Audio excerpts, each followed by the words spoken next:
It was everything I could have hoped for. I was ahead into Soda, saved 10 seconds, then got godlike Sandman and Macho Luck to add to my lead. This was a ridiculous pace, with incredible RNG. And my nerves were out of control. My hands were literally shaking. But right there in the chat helping me calm down were the current and previous world record holders, Zallard and Sinister. They put any fears of losing the record aside to help give me encouragement. Just an amazing display of sportsmanship. I did my best to gather myself and press start on Tyson.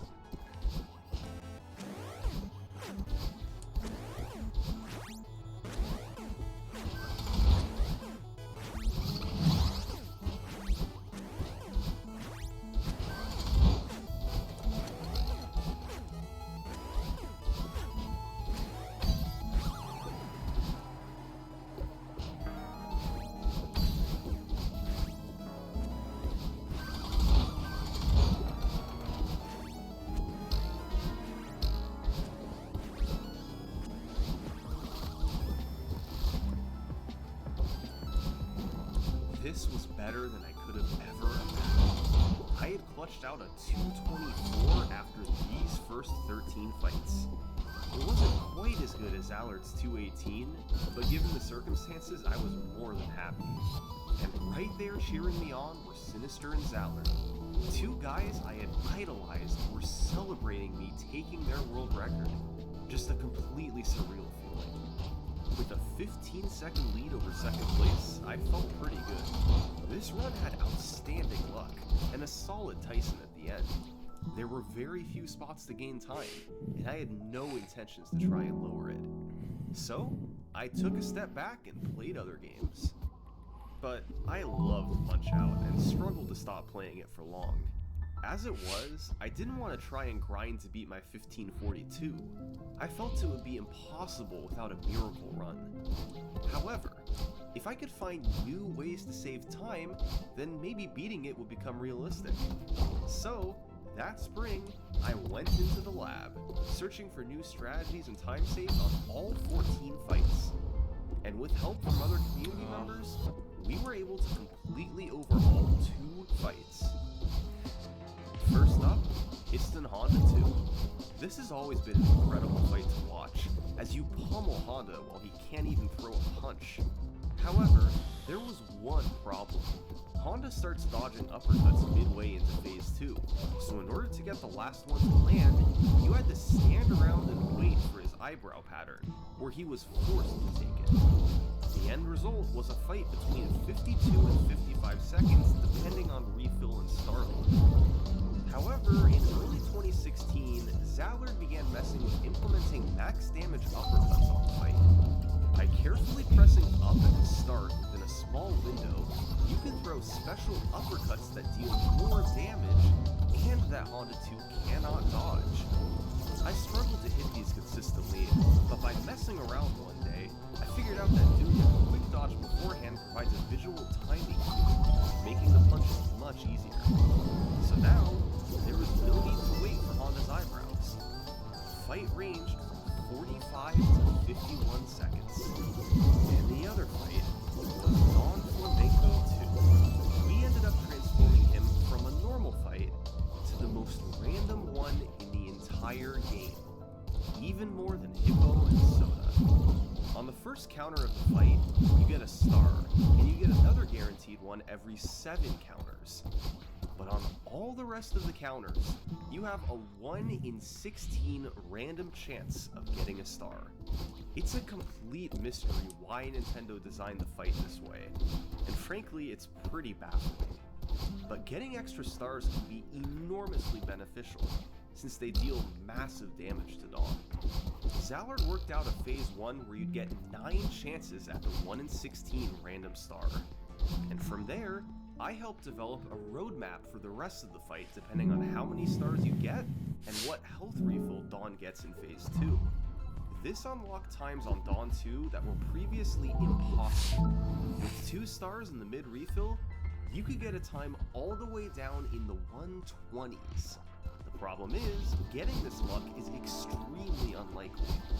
Most of the time, you'd get 0 stars in Phase 1, and end up in the 140s like usual.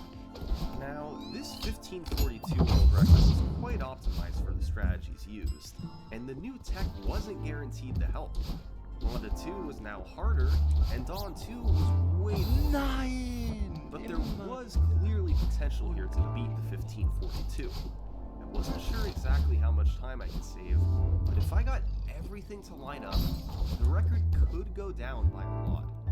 So, May 2016, I got back to the world record grind. My goal time? Sub 1520. I didn't know if that was a realistic goal, but I wanted to at least try for it. And right away, things were not looking good. The random elements kept ending run after run. Hippo barely let anything through, Soda killed half that made it to him, and Dawn 2 was never giving me stars. They were teaming up so that on every run, at least one fighter gave me unwinnable luck. The new strategies didn't seem to be helping, but there was still one way I could beat the record. On May 24th, I got on a run that lost 18 seconds to Soda Popinski. This effectively killed it, but I decided to play it out. And entering Tyson, I had a 10-second deficit.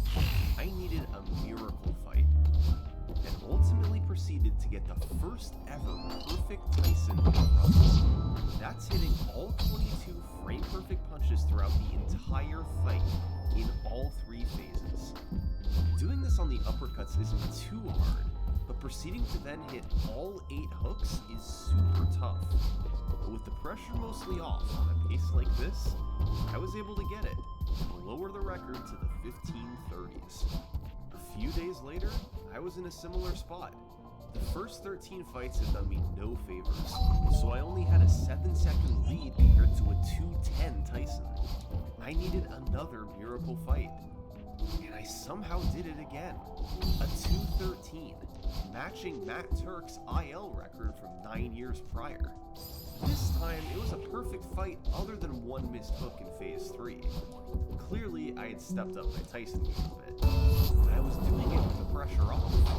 Neither of these runs were on a good pace, and the Tyson fights are the only reason they were records. If I wanted to reach my goal of sub 1520, I had to execute on Tyson when the pressure was on. And a few weeks later, I'd get my chance. It started with a perfect 38 on King Hippo. After a solid next couple of splits, Soda gave me uppercuts, and I got a 53. I made it to Dawn 2 with a 17-second lead, and while he didn't give me the god luck, I got one random star and a good refill. After a decent Sandman and a great Macho, it added up to a 21-second lead going into Tyson. This was an amazing run. Now, those 210s and 213s I had gotten were super rare. I could maybe pull it off 1 in 20 tries. Add in the pressure of a pace like this, and it wasn't looking likely. I didn't need a perfect Tyson. If I could beat him around 220, that would be an amazing fight, and I would get the sub 1520.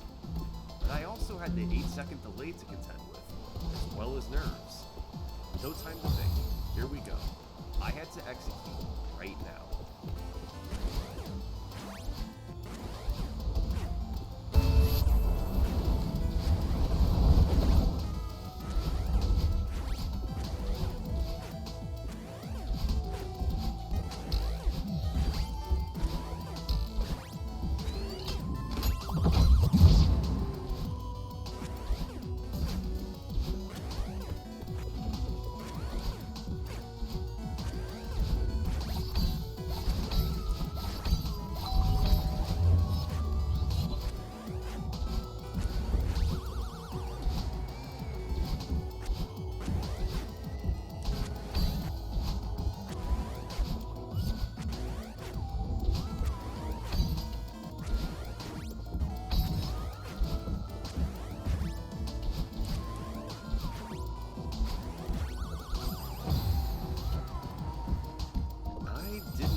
pace for something amazing.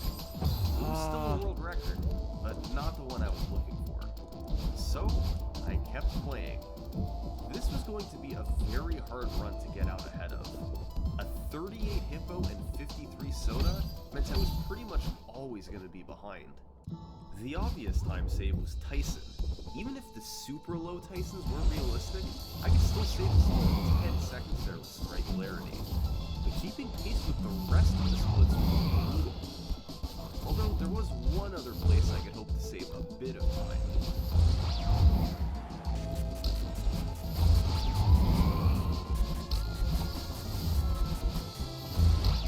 Every time I fought Dawn 2 in a run, it was like a lottery ticket.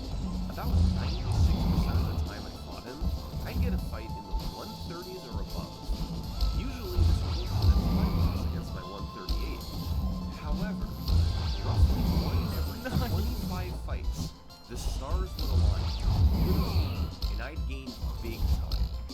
Getting 2 random stars plus a good refill meant I could finish Dawn off in the 120s, and that had massive implications on the run. It could turn a bad pace into a good pace. It could turn a great pace into an amazing pace. A good Dawn 2 is so rare that you can go weeks without seeing it. Whenever Dawn 2 decides you win the lottery, your run is suddenly thrust into serious territory.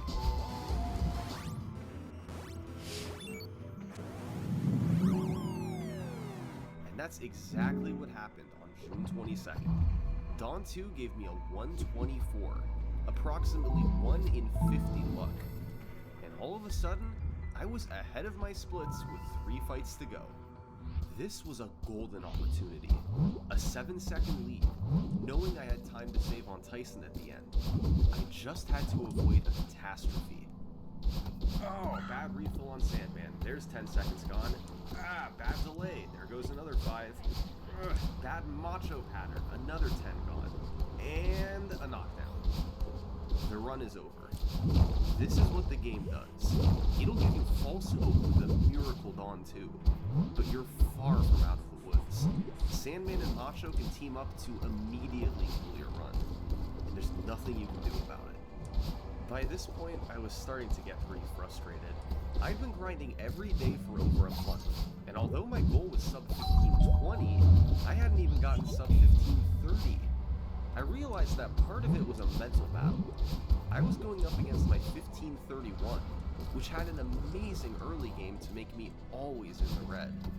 So, I decided to run against my 1534 splits again, which were much friendlier before Tyson. But even still, although I could get out to a lead, it always came crashing down somewhere. This continued for weeks. I began to wonder if sub 1520 wasn't realistic. The type of luck I needed, on top of an amazing Tyson at the end, might have been too much to ask. I kept doing runs, but they always died somewhere. I couldn't get everything to line up. The sub 1520 just wasn't a feasible goal. It would take a near perfect run, and the game just doesn't let you finish runs like that.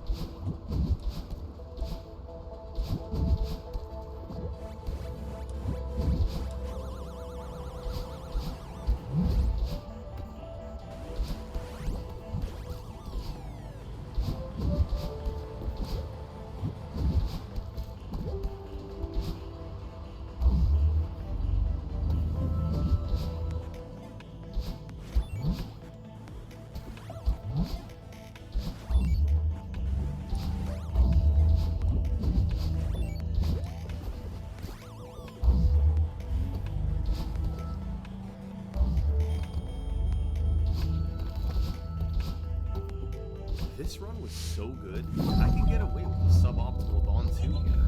A time in the 130s would be fantastic, but even something in the 140s could be acceptable with a lead this big.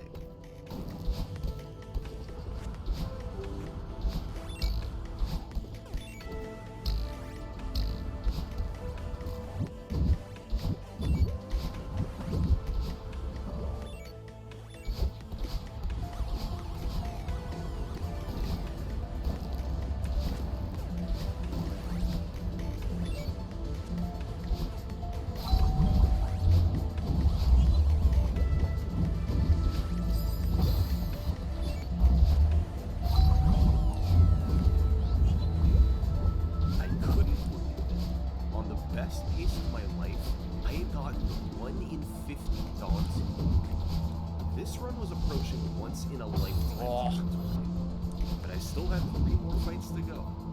I pressed start on Mr. Sandman, waiting for this perfect luck to come to an end.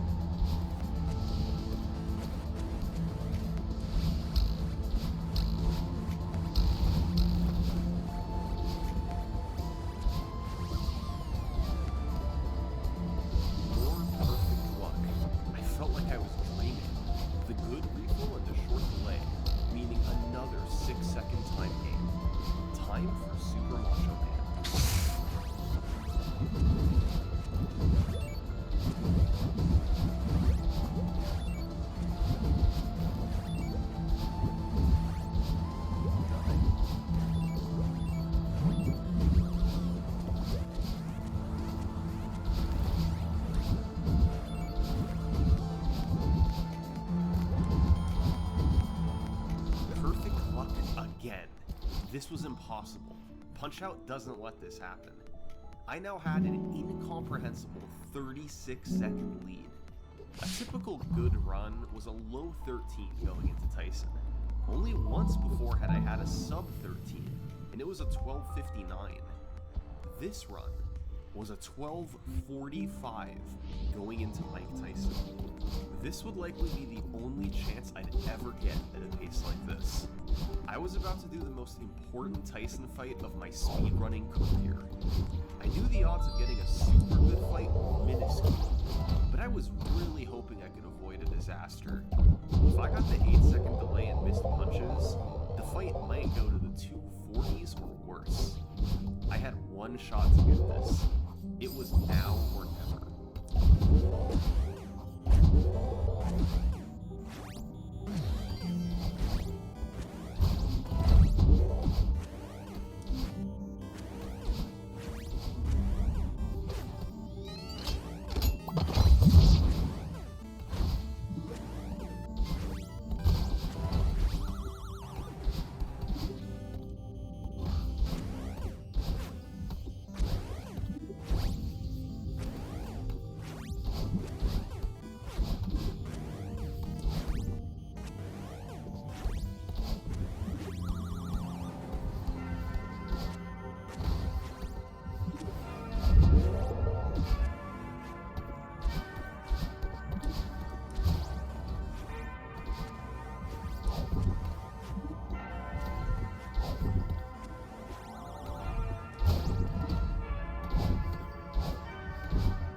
From perfect, but on this run, I was thrilled. I'd only missed one uppercut, but unfortunately I missed it late rather than early. A one-time mistake that cost 10 seconds. I'll tell you though, I literally did not care. A 227 under this type of pressure was easily good enough, and it led to a remarkable final time of 15:12. I couldn't believe I'd set this record, and neither could most of the community. It felt like a category-killing world record. The luck was just too good, and a great Tyson on the end solidified it. I wasn't gonna beat this run. I was done with Mike Tyson's Punch-Out for good.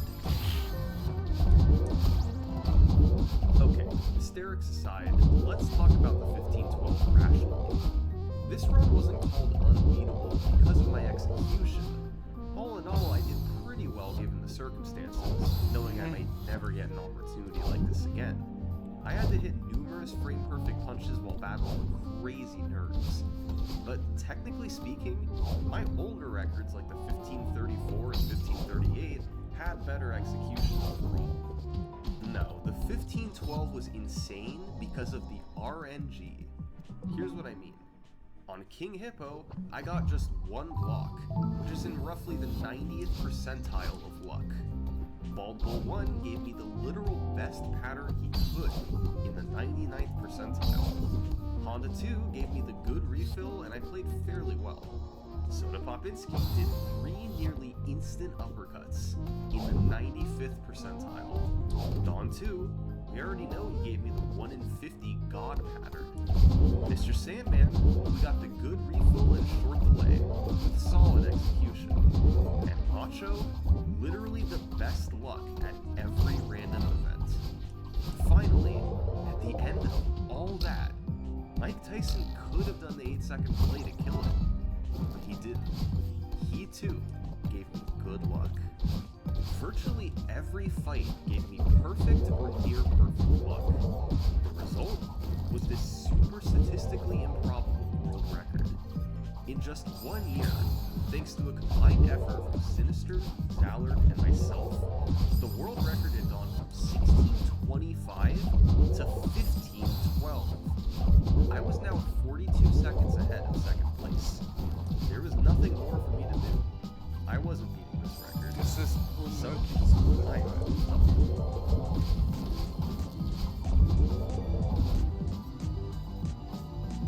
As the months passed in 2017, more players got sub-16s, but nobody was really approaching the 15-12.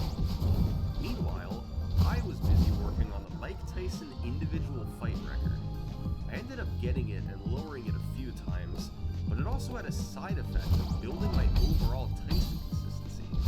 I'd always been able to get low times, but now I was starting to see them a bit more regularly, more like 10% of the time rather than 5%. It made me look at my 227 from the world record a bit differently. It wasn't bad by any means, but I was starting to see a realistic 10 to 15 seconds to save there. And if I could save that much time in one fight, maybe the 15-12 wasn't so unbeatable. By 2018, I hadn't grinded a single segment in a year and a half, but the possible Tyson time save was enough to intrigue me. So, I got back to doing attempts. If there was any hope of beating the 15-12, I had to get a crazy Tyson fight. There is no way I was going to get out ahead of these splits. I know I've said that before about earlier runs, but for real this time, I had no chance of being ahead after the first 13. It may have been only about a 10% chance on Tyson, but it was the only way this was going to happen. I began doing runs and immediately it was rough. The worst defender was Dawn 2. That fight was pretty much a guaranteed 15-second time lapse.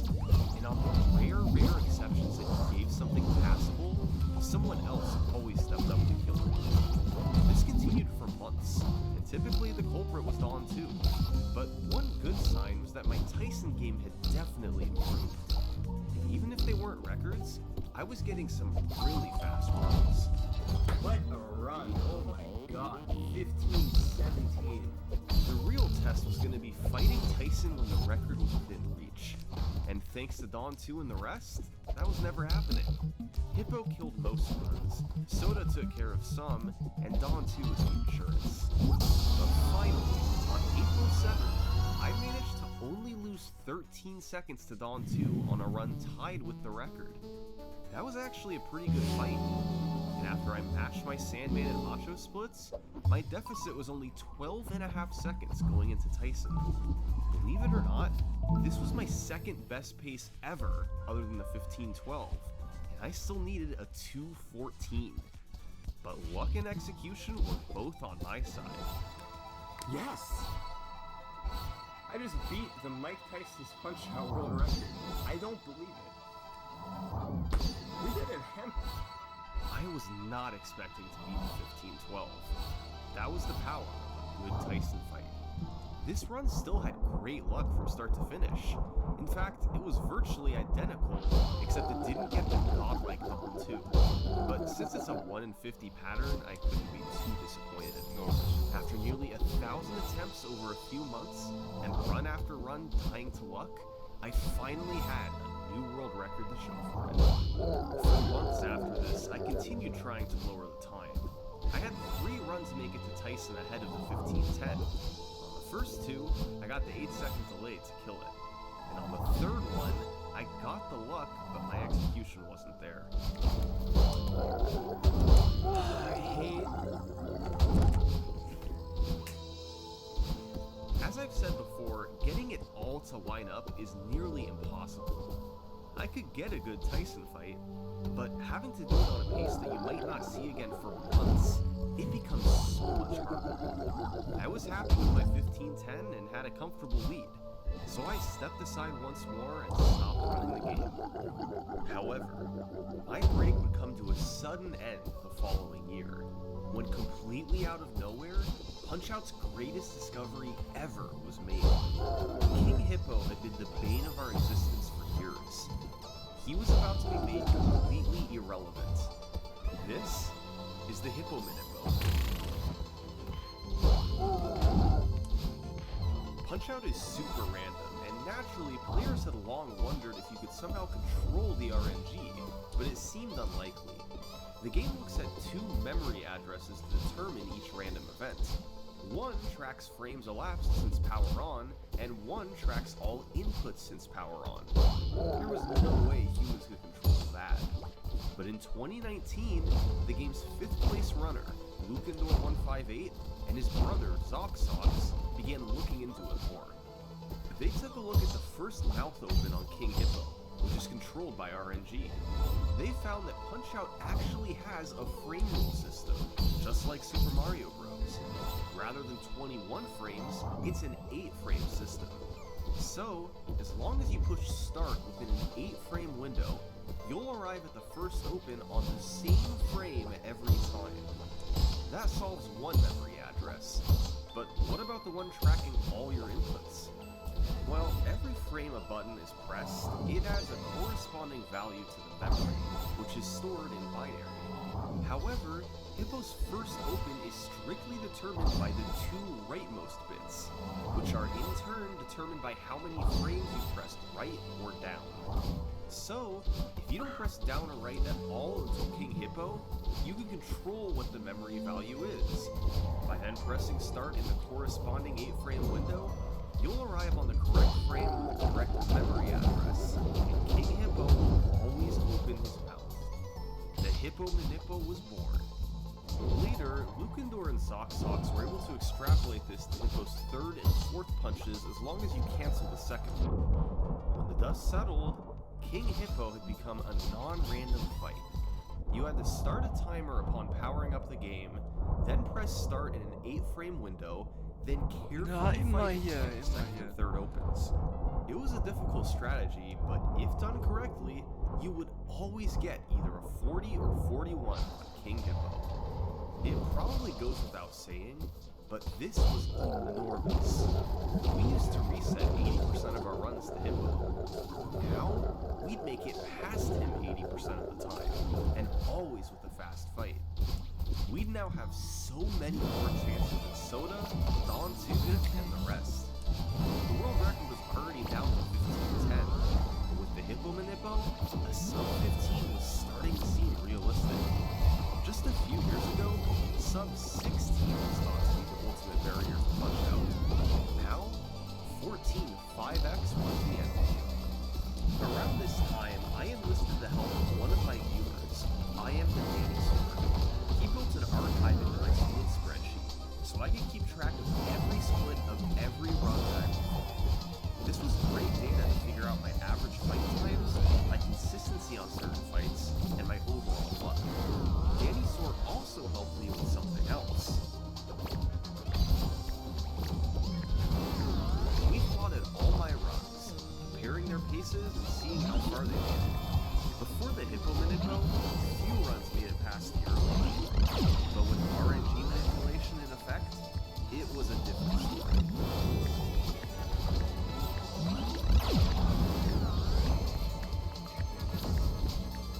For the first few weeks, I had many runs on the lead, but none faster than 15-10. Let's take a look at this run on July 22nd. We were off to a great start. Thanks to the Hippo Minippo and a small strategy change on Honda 2, I had a 4-second lead. So, you can see that this is one of my fastest paces ever. And right on cue,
brought it back.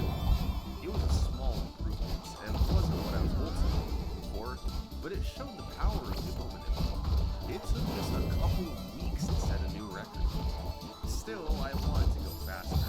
I continued for a few weeks, and then on August 6th, I managed to get a 49 on Soda in front. 3 instant uppercuts. It turned a mediocre pace into a great one. Heading into Dawn 2, I was praying I'd at least get something. I did. 2 stars mid refill. I was starting to break new ground with this pace. My fastest run ever. The next step was to make it past Sandman.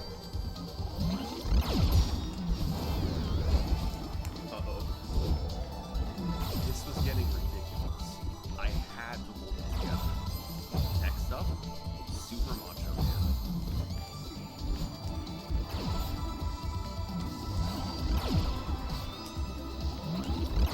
That's gonna hurt.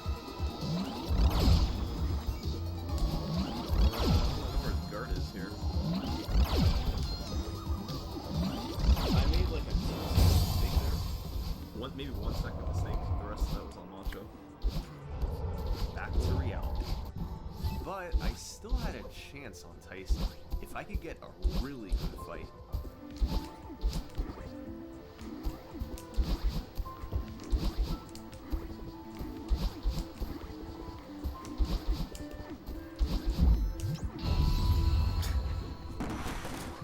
Oh my god, all my games filled. Sorry that was so loud. I hit my console hard and all the games on top fell off. Run over. I hit my punches and got the 8-second delay. It seemed like a crazy pace, but it was just a tease. The game took it away in an instant. Nothing I could do about it. But thankfully, the very next day, I'd get another chance. He coughed up another good fight. 124 this time. I had to preserve an 18-second lead with 3 fights to go. Mr. Sandman gave the good refill, but he also gave the long delay, meaning I broke even. Macho gave me kind of sketchy luck, but it was still good enough for a sub-1 minute fight. I was able to take a 13-second lead into Mike Tyson. This was my best pace ever since the 15-12. I was still 4 seconds behind that run, but I had the chance for a massive record. If I could avoid the 8-second delay and hit all my punches, then sub 15 was on the table here.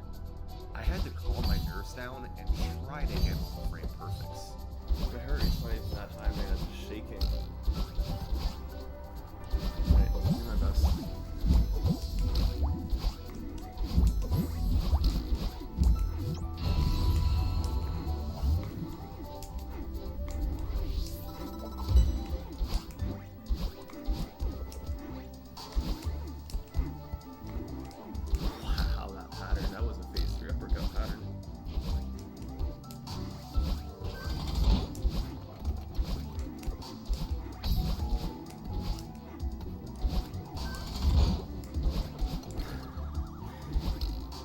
Too fast, man. I can't do the buffer.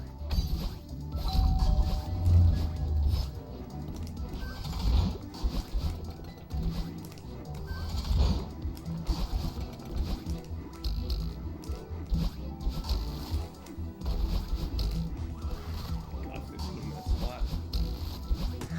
Oh my god. Oh my god.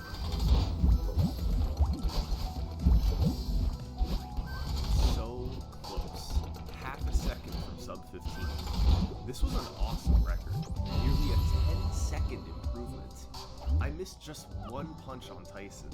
Overall, I was happy with my execution under pressure, especially because of Dawn 2. This would be a tough run to top. However, thanks to the Hippo Manippo, I wasn't the only one going for the record.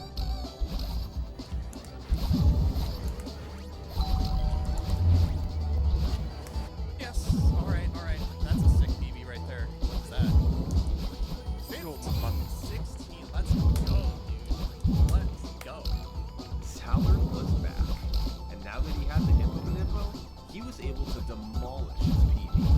With just 1 run, he cut my lead in half, and he was a serious record contender. Tallard's 15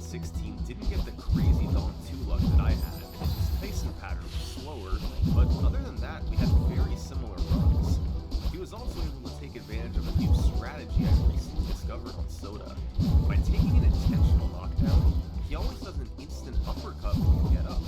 So, I was able to route a strategy where you take damage at specific moments and essentially get a guaranteed phase where Soda doesn't hook.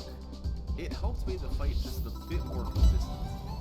With Zallard right on my tail and a new Soda strategy to help, I pushed onward from sub 15. A couple weeks later, I had one with potential. It was one of my fastest runs ever into Dawn 2. I had a 4-second lead. Fortunately, Don wasn't playing nice. He gave me a 140, pushing me well behind the record. After a good Sandman and Macho, there was still a chance. Wow. Okay. Jeez. What? I needed a 207 to get to sub 15. A really good fight, but I had done it before. And it got off to a good start. A perfect phase 1 and phase 2. It was crushing. If I could now hit all 8 hooks, then this would be sub 15.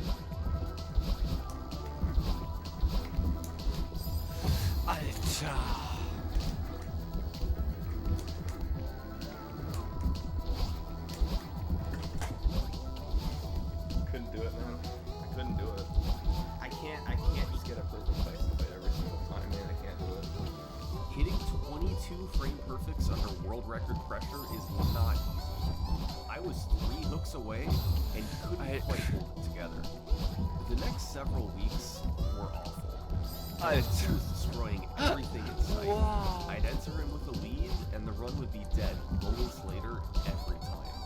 He was never giving me stars, and always giving bad refills. This continued for a couple months. And then, that October, I had a run going that looked like nothing special, but it took a sudden turn in Dawn 2.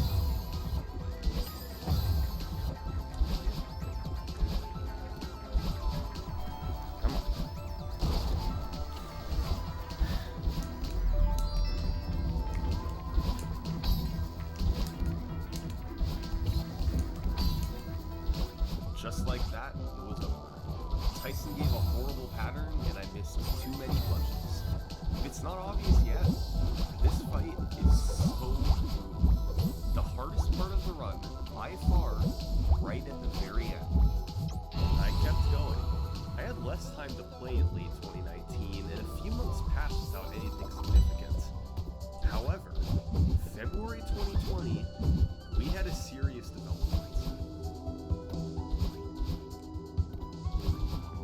I'd gotten a 128 Dawn 2 after already being on a great run.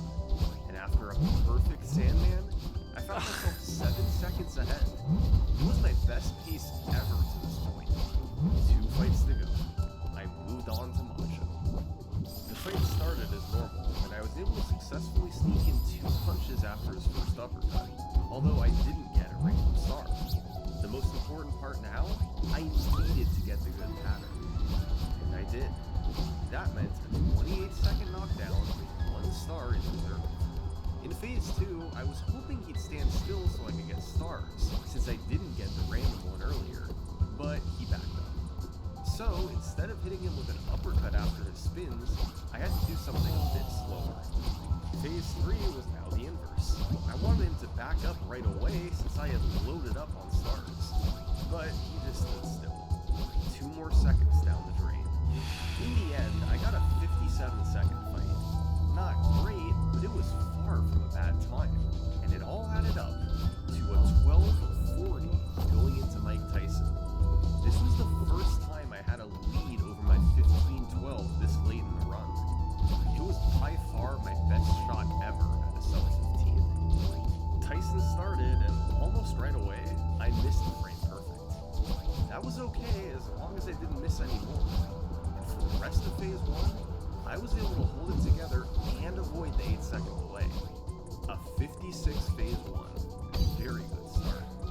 However, in phase 2, he started delaying everywhere. It messed with my timing, but I managed to still hit my punches and knock him down by 132. I made it. Phase 3. Sub 15 pace.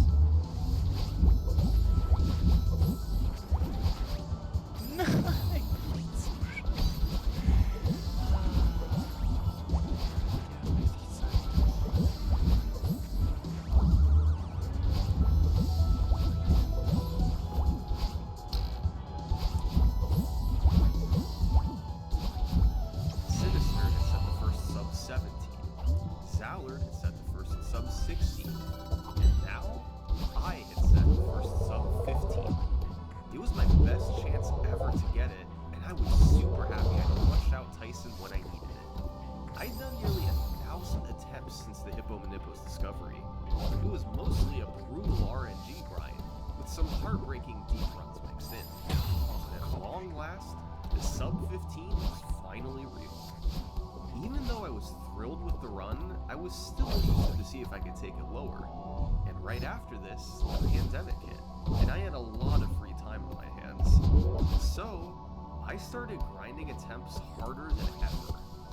And man, the game absolutely destroyed me.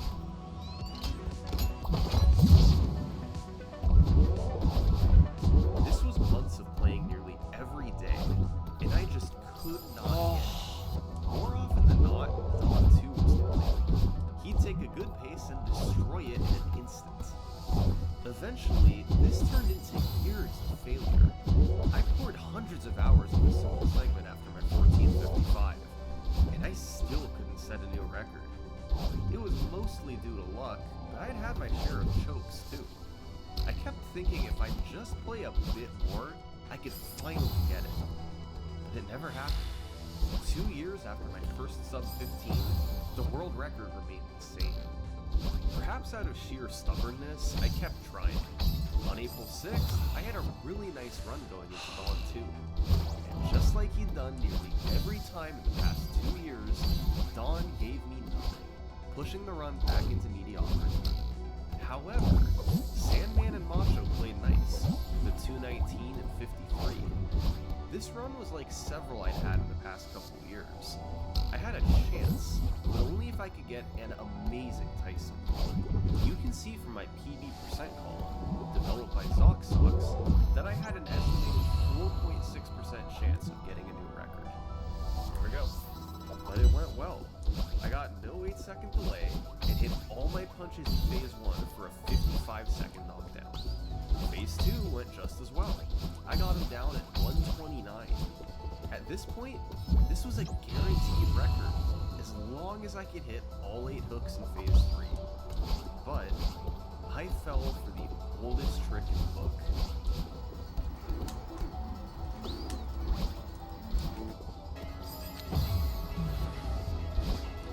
I dodged too early. Tyson's hook was frames away from hitting me. I frantically hit dodge again, praying that Mac would move out of the way in time. And I just cleared it, somehow even managing to land the frame perfect too. After surviving that, I knew I had this record.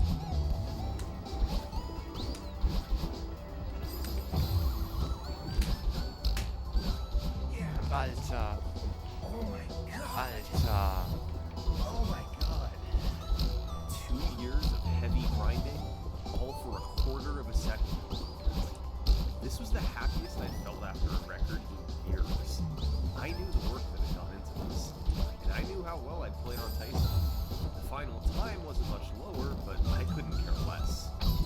26 months later, I finally had it. I debated whether or not I should continue. I had really seemed to run into a wall at 1455. It could take months or years to lower it again. I didn't want to repeat the same nearly fruitless grind. On the other hand, there were developments from other runners. 8-Bit Gamer had rapidly improved, and a few days after my new record, he moved into second place with a 1514. 8-Bit had developed some nice Tyson consistency, and I knew that given the right run, he did have potential to break my record. But I still had a 19-second lead, and beyond him, there really wasn't much movement. So I felt pretty safe, at least for the time being. Throughout the rest of 2022 and into 2023, I didn't play a single segment. And all the while, the record remained the same. I maintained a big lead over second place. Nobody else had even broken my 1512 from back in 2016. That time was nearly 7 years old now. All these guys easily had the potential to do it, but they hadn't devoted the time to grind for the RNG needed, and also hadn't capitalized on Tyson when they had the chance. So, 19-second lead over second place and a solid world record, I was feeling pretty good about myself.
become a force to be reckoned with. Getting a perfect fight at the end of a run is no joke, and he had just done it to catapult himself into second place.